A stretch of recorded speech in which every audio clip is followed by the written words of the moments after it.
नमस्ते दोस्तों, न्यूज सक्षम केंद्र आपका हार्दिक स्वागत है। दोस्तों यहाँ पर चर्चा करें राजस्थान का इतिहास। राजस्थान का इतिहास, इसके बारे में हम यहाँ पर दोस्तों चर्चा करेंगे। राजस्थान के इतिहास के बारे में हम यहाँ पर दोस्तों चर्चा करने वाले। राजस्थान के इतिहास के बारे में अगर हम चर्चा करें तो जो आज वर्तमान राजस्थान है, जो वर्तमान राजस्थान है, ये अस्तित्व में आया था 1 नवंबर 1956 के अंदर। ये वर्तमान में अस्तित्व में आया था। जो वर्तमान राजस्थान है, इसका स्वरूप हमको कब मिला था? 1 नवंबर 1956 को ये स्वरूप प्राप्त हुआ था। अब देखते हैं दोस्तों कि 1 नवंबर 1956 से पहले हमारे राजस्थान के अंदर क्या था। तो हमारे राजस्थान के अंदर इससे पहले यहां पर 19 रियासतें, यहां पर कुल कितनी रियासतें थी? 19 रियासत थी। 3 यहां पर ठिकाने थे। 3 क्या थे हमारे यहां पर ठिकाने थे, और एक था हमारा चीफ कमिश्नर क्षेत्र, जिसको हम केंद्र शासित प्रदेश के नाम से भी से बोल सकते हैं। तो देखते हैं दोस्तों यहाँ पर कि वर्तमान राजस्थान के अंदर जो 1 नवंबर 1956 में अस्तित्व में आया, इससे पहले यहाँ पर 19 रियासतें थी। 3 यहाँ पर क्या थे? ठिकाने थे, और एक हमारे यहाँ पर क्या था? चीफ कमिश्नर क्षेत्र या केंद्र शासित प्रदेश था। तो आज हम दोस्तों यहाँ पर किसके बारे में चर्चा करेंगे? रियासतों के बारे में चर्चा करेंगे। तो ये रियासत 19 के बारे में हम चर्चा करेंगे एकीकरण के समय में। इसी के समय हम ठिकाने देख लेंगे, और इसी के समय हमारा जो चीफ कमिश्नर क्षेत्र था अजमेर मेरवाड़ा, इसके बारे में हम यहाँ पर चर्चा कर लेंगे दोस्तों। लेकिन आज हम यहाँ पर स्टार्ट करेंगे किनको? रियासतों के बारे में। और आज मैं आपके पास में उपस्थित हो रहा हूं ऐसी रियासत को लेकर जो विश्व की सबसे प्राचीनतम रियासत है। इसी रियासत के अंदर महाराणा प्रताप जैसा योद्धा पैदा हुआ था, जिसने अकबर की अधीनता स्वीकार नहीं की थी। शिल्पकार, जिसको हम स्थापत्य कला का स्वर्णकार बोल सकते हैं, महाराणा कुंभा जैसा। राणा सांगा, जिसके एक हाथ नहीं था, एक पैर नहीं था और एक आंख नहीं थी, फिर भी उसने यहाँ पर युद्ध भूमि के अंदर अपने प्राणों का न्यौछावर किया था। रानी करमवती और रानी पद्मिनी, जिसने अपने अस्तित्व को मिटाने के लिए जिंदी आग के अंदर कूद जाती हैं। ऐसी रियासत के बारे में आज हम यहाँ पर चर्चा करेंगे दोस्तों। और वो रियासत है हमारी कौन सी? मेवाड़ रियासत। तो दोस्तों हम चर्चा करेंगे यहाँ पर मेवाड़ रियासत के बारे में।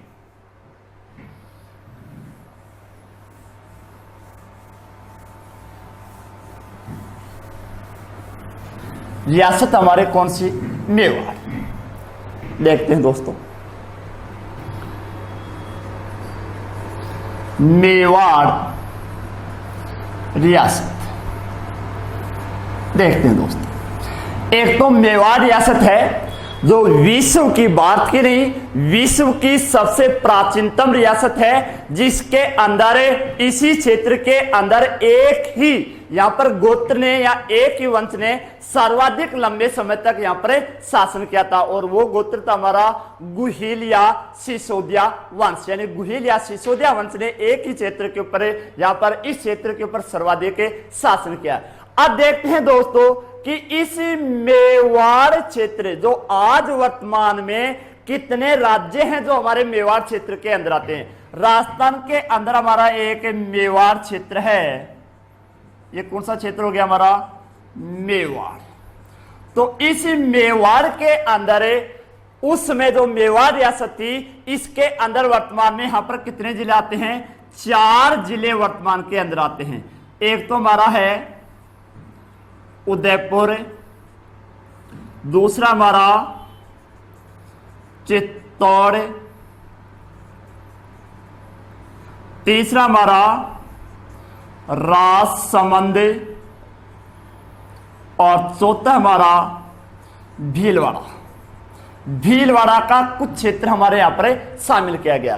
कई बार क्वेश्चन आता है कि मेवाड़ क्षेत्र के अंदर वर्तमान में कुल कितने राज्य जिले हैं। तो हमारे यहां पर कुल कितने जिले हैं? 4 जिले हैं। उदयपुर, चित्तौड़, राजसमंद और भीलवाड़ा। अब देखते हैं, ये तो होगी हमारी रियासत के बारे में कि आज वर्तमान में कितने यहां पर जिले हैं। लेकिन क्वेश्चन आता है कि मेवाड़ जो ये क्षेत्र है, इस क्षेत्र का मेवाड़ ही नाम क्यों पड़ा था, इसको अन्य नाम से क्यों नहीं जाना गया।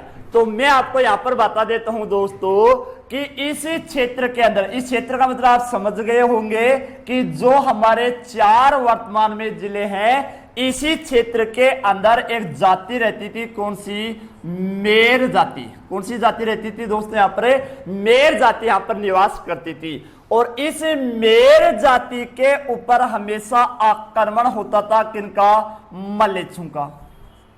कौन सी जाति का होता था, मलेच्छों का आक्रमण होता था। इस मेर जाति के बाहुल्य के कारण इस क्षेत्र को हम क्या बोलते थे, मेद पाट। क्या पढ़ा, मेद पाट या प्रागवाट। मेद पाट या प्रागवाट। और एक कालांतर में इसका अपभ्रंश होकर क्या पड़ गया, मेवाड़। कई बार क्वेश्चन आता है कि मेवाड़ क्षेत्र को संस्कृत भाषा में क्या बोला गया, तो संस्कृत भाषा में इसे क्या बोला गया था, मेद पाट के नाम से। और इस मेद पाट को हम हिंदी में क्या बोलते हैं, प्रागवाट के नाम से जाना गया। और ये वर्तमान में अस्तित्व में आ गया, किसके नाम से, मेवाड़ के नाम से वर्तमान में ये अस्तित्व में आ गया दोस्तों। तो ये तो था हमारा दोस्तों यहाँ पर क्षेत्र के बारे में। लेकिन क्या होता है दोस्तों, इस मेवाड़ का दूसरा नाम हमें सीवी भी मिलता है। क्या मिलता है, सीवी क्षेत्र के नाम से भी यहाँ पर जाना गया। तो इस मेवाड़ क्षेत्र को मेर तो क्यों बोलते हैं, क्योंकि मेर जाति के बाहुल्य के कारण इसका नाम क्या पड़ा, मेवाड़। कई बार क्वेश्चन आता है कि मेवाड़ का अर्थ क्या होता है, तो मेवाड़ का अर्थ है मेरू का देश।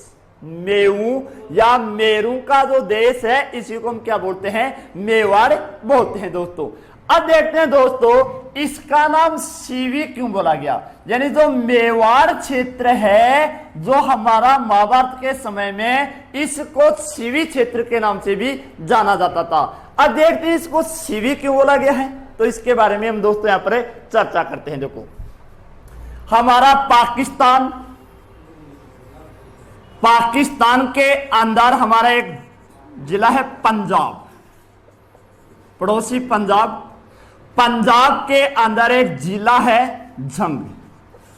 कौन सा जिला है, झंग जिला है। पाकिस्तान का राज्य है पंजाब, हमारा वाला पंजाब नहीं है। और इसी पंजाब के अंदर एक जिला है हमारा, कौन सा, झंग जिला। अब यहां पर क्या होता है दोस्तों, हमारे इस पाकिस्तान, ईरान, इराक के पास में एक क्षेत्र है मकदूनिया। कौन सा क्षेत्र है, मकदूनिया क्षेत्र। और इस मकदूनिया क्षेत्र का एक राजा था जिसका नाम था सिकंदर। क्या नाम था, सिकंदर। अब इस सिकंदर ने क्या किया यहां पर दोस्तों, सिकंदर ने आक्रमण किया था कहां पर, जो वर्तमान पाकिस्तान वाला पंजाब के अंदर जिला कौन सा है, झंग जिला। इस झंग जिले के ऊपर इसने क्या कर दिया, आक्रमण कर दिया। और इस झंग जिले में एक जाति रहती थी, कौन सी जाति, सीवी जाति। यहां पर कौन सी जाति रह रही है, सीवी जनजाति रह रही थी। यानी जैसे सिकंदर ने झंग के ऊपर आक्रमण किया, तो यहां पर सीवी जनजाति क्या हो जाती है, पराजित हो जाती है। और ये सीवी जनजाति हमारे ही, जो हमारे राजस्थान के अंदर दक्षिण भाग के अंदर हमारा क्षेत्र कौन सा था, मेवाड़ क्षेत्र था। इस क्षेत्र के पास में क्या रहने यहां पर लग जाती है। इसीलिए इस सीवी जनजाति के कारण इस क्षेत्र का नाम भी क्या रखा गया था, सीवी रखा गया था। तो मैंने आपको दोस्तों यहां पर मेवाड़ के बारे में बताया था कि इस क्षेत्र में कौन कौन से जिले हैं। तो हमारे यहां पर 4 जिले हैं दोस्तों। मेवाड़ का नाम किसके ऊपर रखा गया था, मेर जाति के बाहुल्य के कारण। और सीवी क्यों रखा गया था, सीवी जनजाति के यहां पर निवास करने के कारण इसका नाम रखा गया था। अब देखते हैं दोस्तों कि मेवाड़ रियासत के अंदर यहां पर कौन से वंश ने यहां पर शासन किया था। और यहां पर जो गुहिल वंश था, इस गुहिल वंश का संस्थापक कौन है, और इस मेवाड़ के अंदर जो गुहिल वंश रह रहा है, इसकी उत्पत्ति में कहां से प्राप्त हुई।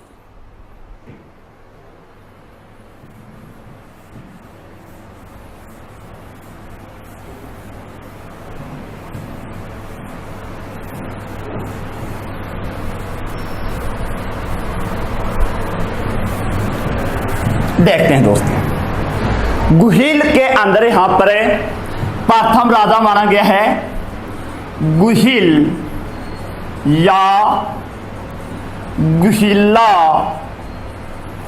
द्वितीय या गुहिलोत, और इसने यहां पर स्थापना की थी 566 ईस्वी के अंदर। यानी गुहिल के नाम पर ही इसका यहाँ पर वंश प्रारंभ हो गया था, और ये वंश कौन सा था यहाँ पर गुहिल वंश, और गुहिल वंश के बाद में यहाँ पर कौन सा वंश आता जाता है, सिसोदिया वंश आ गया था। उसके बारे में हम बाद में चर्चा करेंगे, लेकिन एक बार मैं यहाँ पर बता देता हूं कि इसी गुहिल के नाम पर एक वंश प्रारंभ हो गया, और यह वंश कौन सा था, हमारा गुहिल वंश। तो इसी को गुहिल या गुहिलादित्य या गुहिलोत के नाम से जाना जाता है, और इसने यहां पर स्थापना कब की थी, 566 ईस्वी के अंदर इसने यहां पर अपनी स्थापना की थी दोस्तों।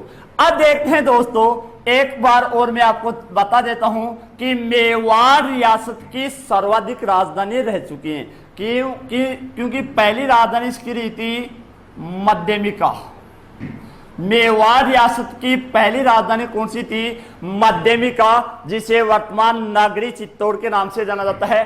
दूसरी आएगी यहां पर कौन सी, नागदा। तीसरी नागदा से बाद में कौन सी आ जाएगी यहां पर, आहार। आहार के बाद में आ जाएगी चित्तौड़, और चित्तौड़ के बाद में कहां पर चली जाएगी, उदयपुर के अंदर आ जाएगी। तो हमारे राजस्थान की ऐसी कौन सी रियासत है जिसकी सर्वाधिक राजधानियां रह चुकी हैं, वो भी हमारी रियासत कौन सी है, मेवाड़ रियासत है दोस्तों। तो अब हम देखते हैं गुहिल या गुहिलादित्य या गुहिलोत, ये आया कहां से, यानी इसका वंश कहां से है, इसका उत्पत्ति स्थल कौन सा है। तो इसके बारे में भी अलग अलग विद्वान अपना अलग अलग यहां पर मत देते हैं। कोई इसे सूर्यवंशी बता रहा है, कोई इसे ब्राह्मण बता रहा है, कोई इसे विदेशी बता रहा है, कोई इसे मुस्लिम जाति से बता रहा है, और कोई इसे गुजरात से बता रहा है। उसके बारे में हम यहां पर चर्चा करेंगे दोस्तों।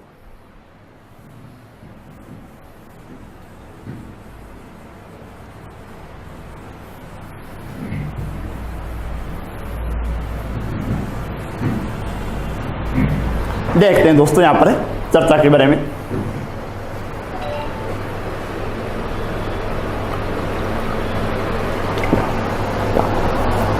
उत्पत्ति कि इनकी उत्पत्ति स्थल कौन सा है, या इनका उत्पत्ति कैसे हुई। एक तो हमारे पहले मैं बता देता हूं कि हमारा जो मेवाड़ का राज चिन्ह है, जो झंडा है, जो हमारे उदयपुर रियासत के अंदर उदयपुर संग्रहालय के अंदर स्थित है, इसके अंदर लिखा हुआ क्या है, इसके अंदर यहां पर ऐसा झंडा है हमारा, यहां पर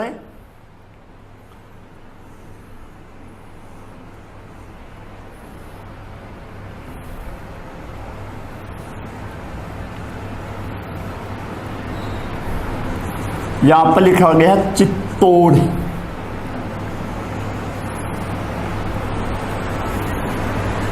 ऐसा चित्र है जो वर्तमान में हमारे उदयपुर संग्रहालय के अंदर है। यहां पर भी एक मनुष्य इधर बताया गया है, दर्शाया गया है, और एक मनुष्य यहां पर दर्शाया गया दोस्तों।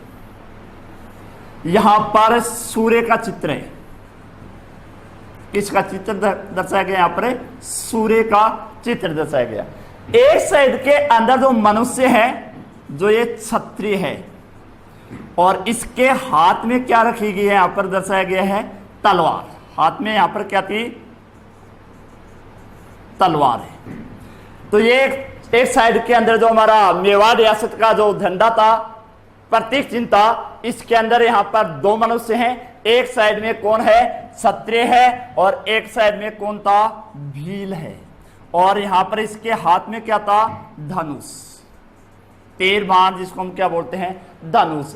और जो ये भील यहां पर बताया गया था, ये भील सेनापति बताते हैं, और इसका नाम बताया गया था पुंजा भील। पुंजा भील बताया गया था। महाराणा प्रताप का जो सेनापति भील सेनापति था पुंजा, इसी का ये चित्र बताते हैं। तो यहाँ पर जो ऊपर साइड में झंडे के अंदर जो ऊपर जो प्रतीक चिन्ह है, ये इसके अंदर क्या रखा गया था, सूर्य का चित्र है। इसलिए इसको हम क्या बता सकते हैं कि इस मेवाड़ों के अंदर जो उत्पत्ति स्थल है ये किससे बताई गई है, सूर्य वंश से बता सकते हैं। तीसरी देखते हैं यहां पर सूर्य होने के प्रमाण ही हीराचंद ओझा हीराचंद ओझा हीराचंद ओझा ये भी क्या बता रहे हैं, इनको क्षत्रिय यानी सूर्य वंशी बता रहे हैं, सूर्य वंशी बताया था।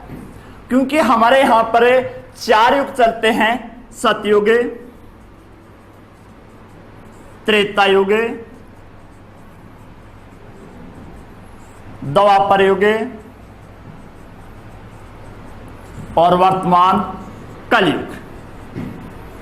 कलयुग अब देखते हैं त्रेता युग के अंदर भगवान सूर्य हुआ।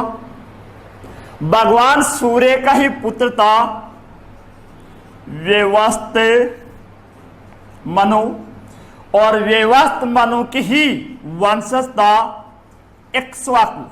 यहां से क्वेश्चन देखना दोस्तों, इक्ष्वाकु ने अपनी राजधानी बनाई थी किसको, अयोध्या को। इसने अपनी राजधानी बनाई थी किसको, अयोध्या को इसने अपने यहां पर राजधानी बनाई थी। इक्ष्वाकु सूर्य वंश का प्रथम शासक माना गया है। इक्ष्वाकु को सूर्य वंश का प्रथम शासक माना गया है और इसने अपनी राजधानी किसको बनाई थी, अयोध्या को। यहां पर इसने अपनी राजधानी बनाई थी। यही इक्ष्वाकु ही वंशज है, कौन है, दशरथ, और दशरथ का ही पुत्र था कौन है, राम और श्री राम। और राम के 2 पुत्र थे, लव और कुश, लव और कुश। और एक कुश का ही वंशजता कौन है, गुहिल। लव का ही कौन है, वंशजता कौन है, गुहिल। तो इन गुहिलों को किसका संतान यानी किससे बताया गया था, सूर्यवंशी बताया गया। श्री राम के पुत्र कुश के वंशज बताया गया था। कई बार क्वेश्चन आता है कि गुहिलों को किसका वंशज माना गया है, तो गुहिलों को किसका वंशज माना गया था, कुश के। यहां पर इनको क्या बताया गया था, वंशज बताया गया है दोस्तों। तो एक हीराचंद ओझा ने तो इनको क्या बताया गया था, सूर्यवंशी बताया गया था। कर्नल जेम्स टॉड इनको क्या बता रहा है, या अब्बल फजल इसे क्या बोलते हैं, इसके बारे में हम चर्चा करते हैं। तो हम एक बार देख लेते हैं कर्नल जेम्स टॉड, जिसने राजस्थान का इतिहास लिखा था, उसके बारे में भी हम यहां पर चर्चा करते हैं। दूसरा थॉट है यहां पर कर्नल जेम्स टॉड वाला। कर्नल जेम्स टॉड, जिसने राजस्थान का जन्म मारा गया, घोड़े वाला बाबा के नाम से भी से जाना जाता है। तो कर्नल जेम्स टॉड बता रहा है कि एक क्षेत्र था वल्लभीपुर, एक क्षेत्र है हमारा कौन सा, वल्लभीपुर, जो वर्तमान में गुजरात के अंदर है। वल्लभीपुर का राजा था शिलादित्य, शिलादित्य, और शिलादित्य की पत्नी का नाम था, पत्नी पुष्पावती, पुष्पावती। अब देखते हैं दोस्तों, पुष्पावती माउंट आबू सिरोही की थी, आबू की एक क्या थी, राजकुमारी थी।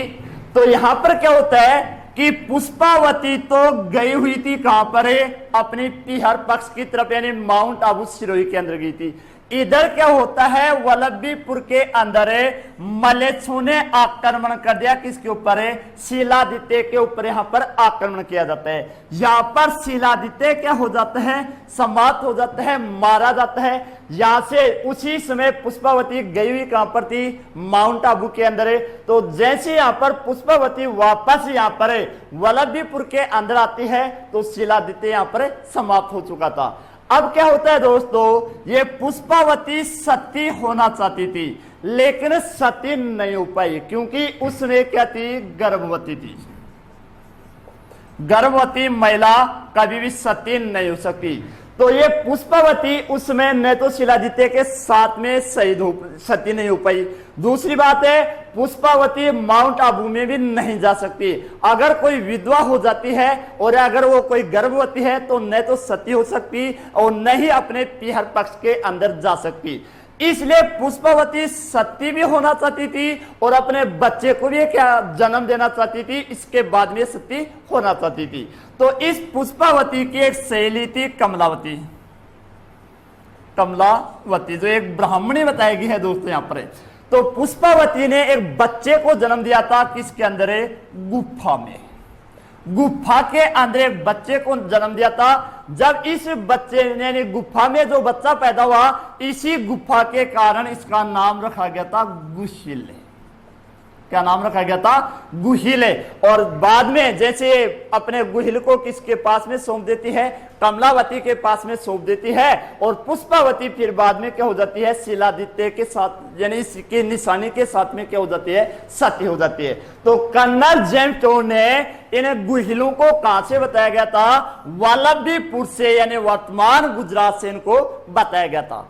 अब देखते हैं जो दोस्तों अबुल फजल इनको कहां से बता रहे हैं। तीसरा थॉट है हमारा, अबुल फजल के अनुसार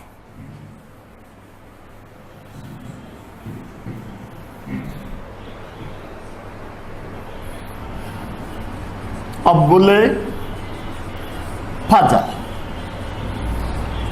फजल इनको बताता है मुस्लिम वंश। मुस्लिम वंश कैसे बता रहे हैं, ये क्या बोल रहे हैं, इसके बारे में हम चर्चा करते हैं। अबुल फजल मुस्लिम वंश से इनको बता रहे हैं, कैसे बता रहे हैं उसके बारे में चर्चा करते हैं। कि एक तो यहां पर ईरान में, ईरान के अंदर एक राजा था नौसेखा।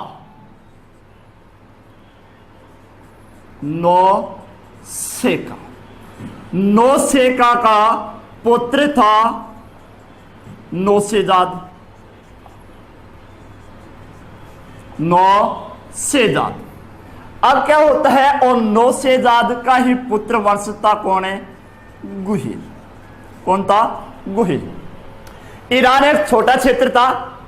नौसेखा ने यहां पर क्या किया था, अपना शासन किया। इसके बाद में शासन किसने किया, नौसेजाद ने। लेकिन ये अपनी नौसेजाद है जो अपने यहां पर बड़ी सेना रखता था, इस सेना को अपना ये वेतन नहीं कर पाता था। इसलिए गुहिल ने क्या सोचा कि यहां पर हमारा जो क्षेत्र है, सीमित क्षेत्र है, हम यहां पर निवास कर सकते हैं लेकिन हमारी आवश्यकताओं की पूर्ति नहीं कर सकते।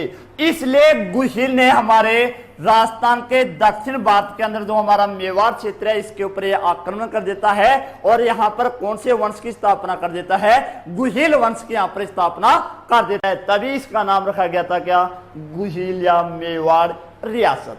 अब देखते हैं यहां पर कुछ विद्वान है, डॉक्टर दशरथ शर्मा, ये इनको क्या बताता है, ब्राह्मण वंश से बताते हैं। कौन से वंश से बताया गया था, ब्राह्मण वंश से बताया गया। कुंभलगढ़ प्रशस्ति के अंदर में इनको क्या बताया गया था, ब्राह्मण वंश से बताया गया था दोस्तों।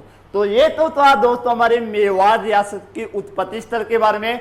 इन्होंने कौन से क्षेत्र से निवास करते थे, इनका मेवाड़ का नाम मेवाड़ क्यों रखा गया था, इसके बारे में हम यहाँ पर दोस्तों चर्चा की है। कल हम देखेंगे यहाँ पर गुहिल यानी मेवाड़ की पहली राजधानी कौन सी थी, गुहिल ने यहाँ पर कितने वर्ष तक शासन किया और गुहिल ने यहाँ पर क्या नहीं कर पाया और क्या इसे कर पाता है, इसके बारे में हम दोस्तों कल चर्चा करेंगे।